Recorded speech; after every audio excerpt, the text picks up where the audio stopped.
Hello दोस्तों, आज हम पढ़ने जा रहे हैं टेंस, जो स्पोकन इंग्लिश में भी काम आता है और डेली यूजेस में भी काम आता है और हम कहीं भी पेपर में भी बहुत ज़्यादा काम आता है। 10वीं 11वीं में भी काम आता है। तो चलो हम ऑल इन वन एक क्लास लेते हैं टेंस का।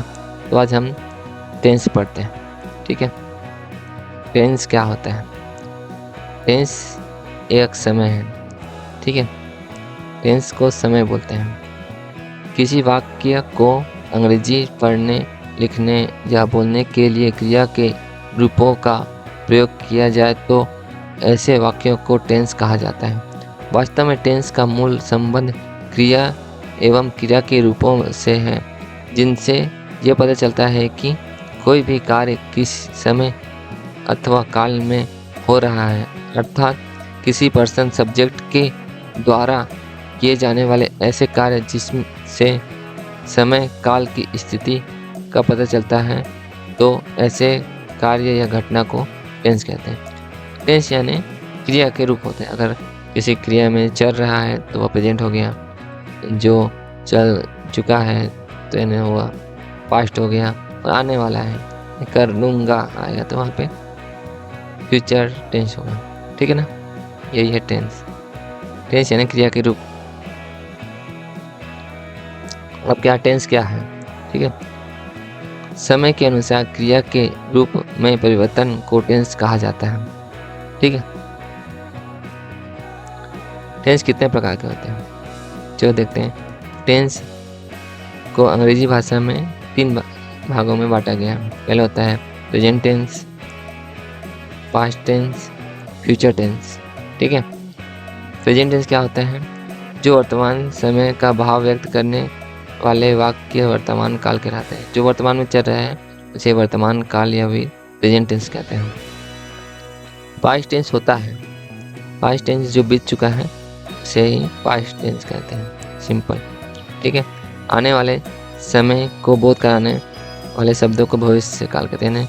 जो आने वाला समय है, आने वाला है, उसे ही फ्यूचर टेंस कहते हैं, ठीक है। अब जानते हैं प्रेजेंट टेंस किसे कहते हैं। प्रेजेंट टेंस के बारे में जानते हैं, ठीक है। वर्तमान समय के अनुसार क्रिया के रूप में परिवर्तन को या वर्तमान काल कहते हैं। हम जानते हैं कि प्रेजेंट टेंस के भी 4 भेद होते हैं, अतः इन चारों टेंस के आधार पर वर्ब के भाव बदल जाएंगे। इस टेंस के अंतर्गत आने वाले वाक्यों का संबंध या मूल भाव वर्तमान में रहता है, चाहे वह वाक्य देखने में क्या भी क्यों ना हो, ठीक है। इन प्रेजेंट टेंस वही होता है जो वर्तमान में चलता है। इतना सिंपल सा उसका डेफिनेशन है, ज़्यादा आप इसमें कुछ नहीं है। तो सबसे पहले हम प्रेजेंट टेंस के एक संरचना होती है। अगर इंग्लिश में आप टेंस पढ़ेंगे तो उसका एक संरचना होती है। यह संरचना होता है सब्जेक्ट प्लस वर्ब का फर्स्ट फॉर्म प्लस ऑब्जेक्ट। जहाँ पे आपको वर्ब का फर्स्ट फॉर्म मिले वहाँ प्रेजेंट इंडेफिनिट टेंस कहलाता है, ठीक है ना। तो चल हम कुछ एग्जाम्पल समझते हैं। हम लोग खाते हैं, देखिए इसमें वर्ब का फर्स्ट फॉर्म लगा दिए। खाते को क्या बोलते हैं इंग्लिश में? ईट, ठीक है। तो अब इसे बोलते हैं वी ईट, यानी हम लोग खाते हैं, ठीक है। लड़के पढ़ते हैं, यानी पढ़ते क्या बोलते हैं? रीड, तो वॉइस रीड, यानी रीड का फर्स्ट फॉर्म आ गया ना, ठीक है। ये होता है प्रेजेंट टेंस इंडेफिनिट, ठीक है। अब यहाँ पे एक और देखते हैं, अरुण और विजय घर जाते हैं, ठीक है।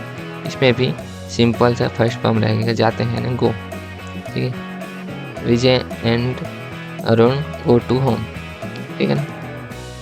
मेरा भाई पढ़ता है, इसमें वही है, इसमें भी पढ़ने का फर्स्ट फॉर्म लगेगा, यानी रीड्स है, माय ब्रदर्स रीड्स, ठीक है ना। अब प्रेजेंट इंडेफिनिट नेगेटिव, ठीक है, कि एग्जाम्पल से समझते हैं। इसमें समझ नेगेटिव यानी नॉट, बस इसमें सिर्फ subject do does plus not plus object लगा के आप कर लेंगे, ठीक है ना। जहाँ पे भी नॉट आया वहाँ नेगेटिव प्रेजेंट टेंस कहलाता है, ठीक है। चलो हम क्वेश्चन समझते हैं। मैं घर नहीं जाता हूँ, I do not go to house, ठीक है ना। यानी गो, जैसे गो है, गोस होता है तो डज नॉट होता, ठीक है ना, ऐसा होता है। यानी वर्ब का ही जो इसमें ए से एस लगा होता है तो गोस डस होता, और अगर इसमें नाम गो है तो डू नॉट हो गया, बस यही इसका है। और दूसरा एग्जाम्पल समझते हैं, वह नहीं पढ़ता है, ही डिड नॉट या ही डज नॉट रीड, ठीक है ना, कि इसमें रीड्स होता तो रीड्स है तो इसमें डज नॉट लगा दिए, अगर रीड है तो डू नॉट लगा दिए, ठीक है ना। ये होता है प्रेजेंट इंडेफिनिट टेंस नेगेटिव के लिए, ठीक है। और चलो हम एक और एग्जाम्पल समझते हैं, हम लोग नहीं खेलते हैं, we do not play, simple सा है। जहाँ पे डू या डज के साथ नॉट लगा हो वहाँ पे नेगेटिव वर्ड्स यानी नेगेटिव प्रेजेंट टेंस कहलाते हैं, ठीक है। अब प्रेजेंट इंडेफिनिट इंट्रोगेटिव होता है। इंट्रोगेटिव मैंने समझ गया होगा कि प्रश्न करने वाला, अब कोई आपसे प्रश्न कर रहा है जैसे कि, तो उसमें डू और डज को सामने लिख देंगे, सब्जेक्ट के सामने लगा देंगे, ठीक है ना, वही होता है। और वर्ब का फर्स्ट फॉर्म रहेगा, बस इतना सिंपल है, ठीक है। क्या मैं पढ़ता हूँ, एग्जाम्पल है, क्या मैं पढ़ता हूँ, ठीक है। यहाँ पे क्या होगा कि जो डू है आई रीड होता है, तो जो रीड का इसमें रीड है तो डू लगा दिए हैं, ठीक है, डू आई रीड। अगर यहाँ पे रीड्स होता वी रीड्स तो डज आई रीड्स होता है, ठीक है, ऐसा होता है। क्या हम लोग घर जाते हैं, ठीक है, इसमें वही है, डू को पहले लगा दो, do we go to house, यानी इसमें यानी गो का जो फॉर्म रहेगा, यानी गोस होता है तो डज लगाते हैं और गो का गो हो जाता है, ठीक है ना, ऐसे चलता है। क्या बच्चे खेलते हैं, ठीक है, इसमें वही है, बच्चे हैं तो ए से एस होता है या फिर बॉयस होता है, ठीक है। यहाँ पे चिल्ड्रन है, ठीक है, तो इसमें भी डू चिल्ड्रंस प्ले, ठीक है ना, नहीं होता है जिसका यहाँ प्ले है, प्ले ने फर्स्ट प्लेस होता है तो डस लग जाता है, ठीक है ना, ऐसा ही। क्या आप अंग्रेजी जानते हैं, डू यू नो इंग्लिश, यानी यहाँ पे नो है तो डू लग गया, ठीक है ना, अगर नोस होता डस हो जाता, ऐसा होता है। चलो अब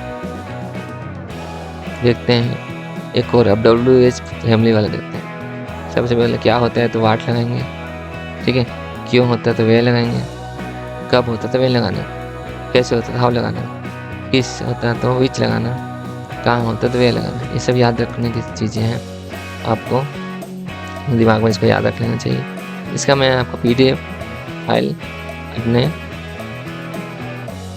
लिंक में अपने डिस्क्रिप्शन दे दूँगा, आप वहाँ से देख सकते हैं कि पूरा नोट्स को मैं आपको प्रोवाइड कर रहा हूँ टेंस का। आप अच्छे से घर में जाकर प्रैक्टिस कीजिएगा और कमेंट करके बताइएगा, ठीक है, मेरा प्रैक्टिस हो गया करके, ठीक है सर। चलो बच्चों, अब हम WH फैमिली का यूज़ करके कुछ वर्ड बनाते हैं। मैं क्यों नहीं पढ़ता हूँ, इसमें क्या हो रहा है, मैं क्यों नहीं पढ़ता हूँ तो क्या हो गया, why do I not read, ठीक है, मैं क्यों हुआ तो वाई होगा, ठीक है ना, कुछ नहीं, इंट्रोगेटिव में वाई लगा दो तो यहाँ WH फैमिली आ जाएगा, ठीक है।